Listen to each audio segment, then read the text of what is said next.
Okay, so in this question, we have one of these pretty complex algebraic fractions. We have 14 over 3x minus 21 as our first fraction. It's then adding us to add to that, and we have this square bracket indicating we're going to need to do this bit first. X plus 4 divided by, and then we've got this larger fraction here. Now to start with, we're going to be doing that part in the bracket first, and this x plus 4 is not written as a fraction. And it does tell us the form that it wants us to write our answer in. So we have a bit of a hint as to what it's going to look like, but we're going to need to deal with this much larger bracket first. Now the first thing that I ever do when I look at these algebraic fractions is I just work through it piece by piece, factorising anything that I can, and writing it in the way that I kind of want it to be written. So for this first fraction, which I'm going to sort of deal with to start with, we have 14 over, and that denominator there factorises, so we can take 3 out the bracket, which leaves us with x minus 7 on the bottom. We're then going to add to that, I'm going to keep this square bracket, and I'm going to write this x plus 4 as a fraction. And we're going to write it as a fraction over 1. That allows me to apply my normal fraction rules. We then have a division, which means I need to multiply by the reciprocal, meaning I just need to flip the top and bottom over. So that denominator of 2x plus 3 is going to come up to the top, doesn't factorise, so we'll just leave it as 2x plus 3. And that numerator is going to go down to the bottom. Now that numerator does factorise, that will go into a double bracket, so we'll do that over here to the side. So it's going to be a 2x and an x, and I factorise by just looking at the numbers and trying to figure out, so factorising by inspection. And we're going to go for some factor pairs of 56. I'm going to try 7 and 8 first, as that's one of the nicest factor pairs there, if it does work. So 7 and 8, we can times the 7 by 2, which gives us 14, and keep the 8, and we can make 6 out of that. So in order to make negative 6, I want negative 14, add 8. There we go, and that's one variation that works. Now, something here has happened. This 2x plus 8, that actually factorises again, which means that there are different ways that this could have been factorised into 2 brackets. And you might have spotted a different way, and that's absolutely fine. This is the one that's come out for me. Now, if it does end up like that, it does mean that I can factorise a 2 out of that bracket, which does actually, I think, increase the difficulty of this question, because you may not spot something like that. And actually that x plus 4 there, when we write this down on the bottom, 2 bracket x plus 4 and x minus 7, that x plus 4 matches up nicely with the x plus 4 on the numerator of that first fraction. So that's all now written in a form where everything's factorised, everything's in the place that I want it to be, particularly as we had that division involved.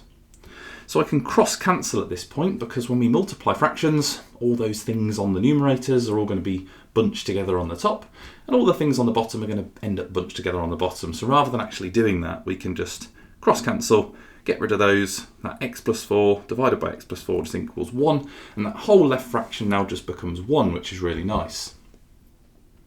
So I can actually go ahead and tidy this all up now, because I can do the addition. Because that left one has just equaled 1, it's actually come out really nicely.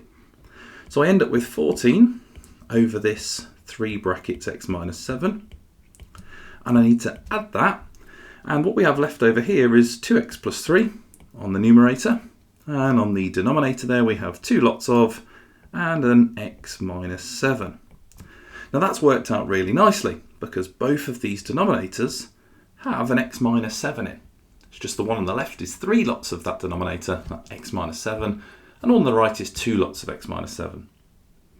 So when adding, we need a common denominator, and I can make a really nice common denominator here, because I can just times the left fraction, top and bottom, by 2, which will give me 6 lots of x minus 7. And on the right there, we can times it by 3, which again will give me 6 lots of x minus 7. So if we tidy this up, on the top of the left one, we have 28 over this 6 lots of x minus 7. And on the right, 3 lots of that numerator there, so 2x becomes 6x, 3 becomes 9, and we have on the bottom 6 lots of x minus 7. So we now have a common denominator, so we can add these together really nicely. If I add together the numerators, we've only got one x piece on the top there, so still 6x.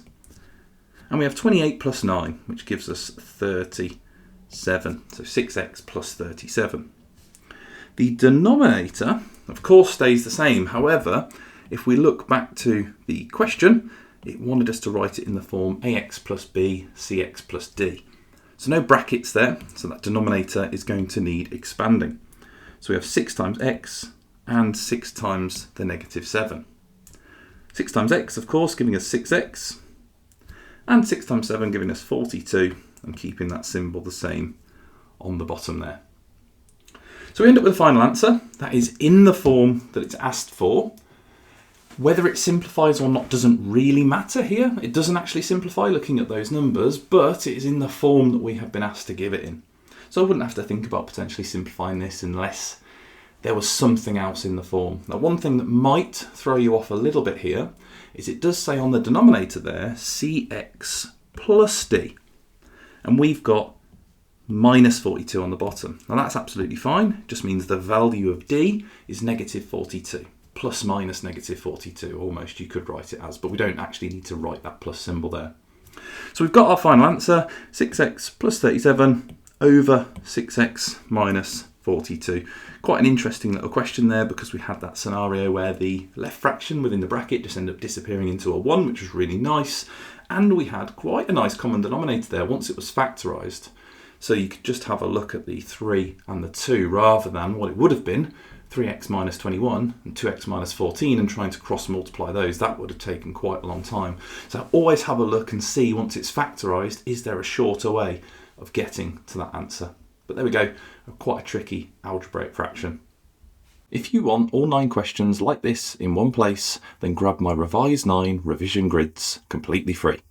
Click the link in the description, create your free account and unlock them inside Upgrade or TGMT4T. Simply head to the REVISE9 tab, select Higher or Crossover and download them instantly.